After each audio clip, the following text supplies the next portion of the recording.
नमस्कार, आप देख रहे हैं एनएमएफ न्यूज में आपके साथ शबनम। आज हम उस महाशक्ति के महाविनाश की बात करने जा रहे हैं जो पूरी दुनिया को अपनी उंगलियों पर नचाने का दावा करती है, यानी अमेरिका। वो अमेरिका जिसे सुपर पावर कहा जाता है, जिसकी अर्थव्यवस्था दुनिया में नंबर 1 पर है। लेकिन हकीकत जानेंगे तो चौंक जाएंगे, क्योंकि ये अमेरिका सुपर पावर होकर बुरे आर्थिक जाल में फंसा हुआ है, अपने ही बोझ तले बुरी तरह दबा हुआ है। और वो बोझ है कर्ज का। जी हाँ, कर्ज। दुनिया को धौंस दिखाने वाला अमेरिका आज खुद अपने कर्ज के बोझ तले बुरी तरह कर रहा है। वो अमेरिका जिसके राष्ट्रपति डोनाल्ड ट्रंप दुनिया पर टैरिफ बम गिराकर उसे हिलाने का सपना देख रहे हैं, तेजी से उभरते देशों की अर्थव्यवस्था को डगमगाने की पूरी कोशिश में लगे हैं। आज उन्हीं का देश कर्ज के मकड़ जाल में बुरी तरह फंस गया है। रिपोर्ट दिखाएंगे तो आप भी हैरान हो जाएंगे। दरअसल अमेरिका की 30 ट्रिलियन डॉलर की जीडीपी और उससे भी कहीं ज्यादा 37 ट्रिलियन डॉलर का राष्ट्रीय कर्ज। जी हाँ, अगर इसे भारतीय रुपए में बदलकर देखा जाए तो करीब 3,236 लाख करोड़ रुपए बैठता है। यानी हर अमेरिकी नागरिक के सिर पर लगभग 1 लाख डॉलर। भारतीय रुपए की बात करें तो 87 लाख रुपए से ज्यादा का बोझ है। और इस हालात में भी डोनाल्ड ट्रंप उभरते देशों पर टैरिफ लगाकर उन्हें झुकाने की कोशिश कर रहे हैं। लेकिन असलियत ये है कि जिन देशों को ट्रंप ध्वस्त करने का सपना देख रहे हैं, वही देश अपनी ग्रोथ स्थिरता के दम पर आगे भी बढ़ रहे हैं, जबकि अमेरिका की नींव उसके कर्ज की मार से हिलती नजर आ रही है। अमेरिका के ट्रेजरी विभाग की रिपोर्ट क्या बताती है वो आपको बताएंगे, क्योंकि रिपोर्ट बेहद चौंकाने वाली है। रिपोर्ट कहती है अमेरिका का ये कर्ज कोई नया बोझ नहीं है, बल्कि दशकों से बढ़ती जा रही देनदारी का नतीजा है। साल 1924 में जब अमेरिका पर कुल 395 अरब डॉलर का कर्ज था, तब किसी ने सोचा भी नहीं होगा कि 100 साल बाद यही आंकड़ा बढ़कर 37 ट्रिलियन डॉलर तक पहुंचेगा। 2019 तक ये कर्ज 27 ट्रिलियन डॉलर था। लेकिन कोविड-19 महामारी ने अमेरिकी अर्थव्यवस्था की कमर तोड़ दी और सिर्फ 3 साल में 10 ट्रिलियन डॉलर और जुड़ गए। यानी अमेरिका की हालात उस अमीर व्यापारी जैसे हो गए हैं जिसकी दुकानें तो चमक रही हैं, लेकिन पीछे से साहूकारों का कर्ज उसकी गर्दन पर कसता जा रहा है। अमेरिका की जीडीपी भले ही 30 ट्रिलियन डॉलर है, लेकिन उसका कर्ज इतना बड़ा है कि जर्मनी, जापान और भारत, इन चारों देशों की कुल जीडीपी को जोड़ दिया जाए तब भी अमेरिका का कर्ज उससे ज्यादा है। चीन की जीडीपी 19.23 ट्रिलियन डॉलर है। जर्मनी की जीडीपी 4.74 ट्रिलियन डॉलर है। इंडिया की जीडीपी 4.19 ट्रिलियन डॉलर है। और जापान की अगर बात करें तो उसकी जीडीपी 4.19 ट्रिलियन डॉलर है। इन चारों की कुल जीडीपी 32.35 ट्रिलियन डॉलर है, से थोड़ा सा ही ज्यादा है। जबकि अकेले अमेरिका का कर्ज अगर आपको बताएं तो 37 ट्रिलियन डॉलर तक पहुंच चुका है। अब यहां पर आता है ट्रंप का टैरिफ कार्ड। क्यों टैरिफ का जिक्र हो रहा है वो भी बताते हैं। राष्ट्रपति बनने के बाद डोनाल्ड ट्रंप के रुख कुछ बदले नजर आए। डोनाल्ड ट्रंप एक्शन मोड में नजर आए। उन्होंने भारत और ब्राजील जैसे देशों पर दुश्मनी मोल लेते हुए सबसे भारी 50% टैरिफ ठोक दिया।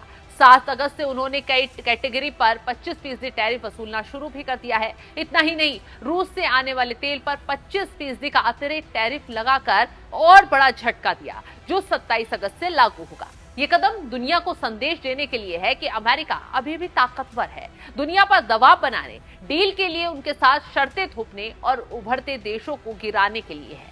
लेकिन इसका नतीजा क्या रहा? ट्रंप के लिए उलट ही साबित हो रहा है। असली सवाल ये है कि क्या टैरिफ लगाकर ट्रंप अमेरिका का कर्ज उतार पाएंगे? क्या दूसरे देशों की कमर तोड़ने से अमेरिका की टूटी कमर सीधी हो जाएगी? या फिर यह सिर्फ दिखावा है ताकि अमेरिकी जनता को लगे कि ट्रंप अपनी अर्थव्यवस्था को बचाने के लिए जंग लड़ रहे हैं? जरा तुलना कीजिए। भारत पर 31 मार्च 2025 तक 185.11 लाख करोड़ रुपए का कर्ज था। अगले साल यह अनुमानित तौर पर 200.16 लाख करोड़ रुपए तक हो सकता है। ये बोझ बड़ा है, लेकिन अमेरिका के मुकाबले अभी बहुत छोटा है। और सबसे बड़ी बात तो ये है, भारत आज दुनिया की सबसे तेजी से बढ़ती हुई बड़ी अर्थव्यवस्था है। यानी उभरते देशों में भारत का कर्ज जीडीपी के मुकाबले संभलने लायक है, जबकि अमेरिका की हालत बिल्कुल अलग है।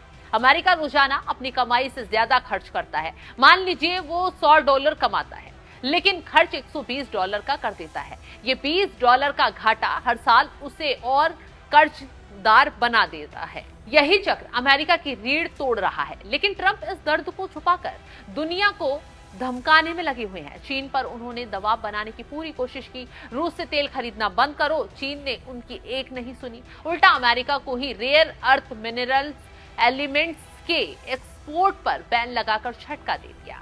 फिर ट्रंप ने भारत पर दबाव बनाया, टैरिफ ठोक दिया और कहा रूस से तेल मत खरीदो वरना और टैरिफ लगेगा। लेकिन भारत ने भी साफ कर दिया, हम अपनी जरूरत और अपने लोगों के हित देखकर फैसले लेते हैं।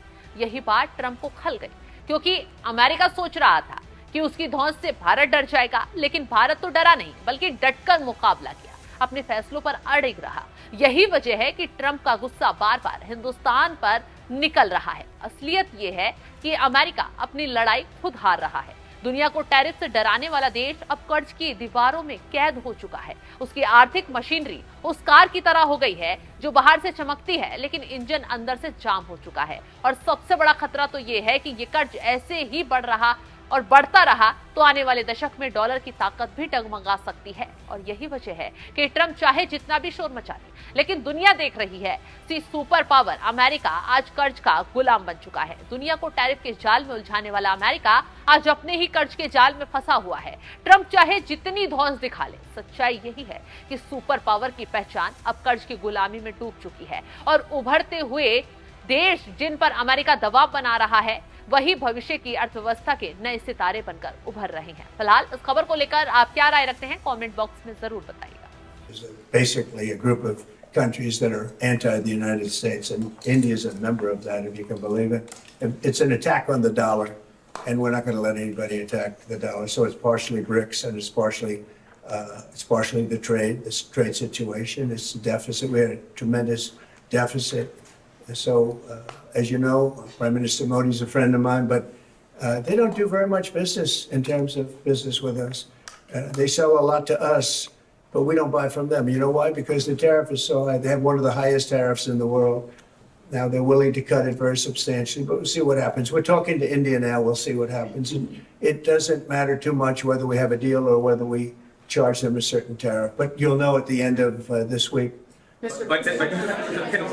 August 1st is a very big day for this country because money is going to pour into the United States like we've never seen before. Are you still open to negotiate with India on the tariff front? Well, we're talking to them now. We'll see what happens. Again, India was the highest or just about the highest tariff nation in the world.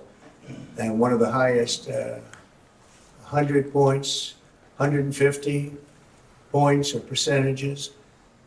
So India was one of the highest in the world. They had won 175%, and higher than that. You know, there's another higher one is Canada. They've been charging our farmers 200%, 300%, 400% for years, and nobody did anything about it. But India is one of the highest, so we're going to say we're negotiating with India right now.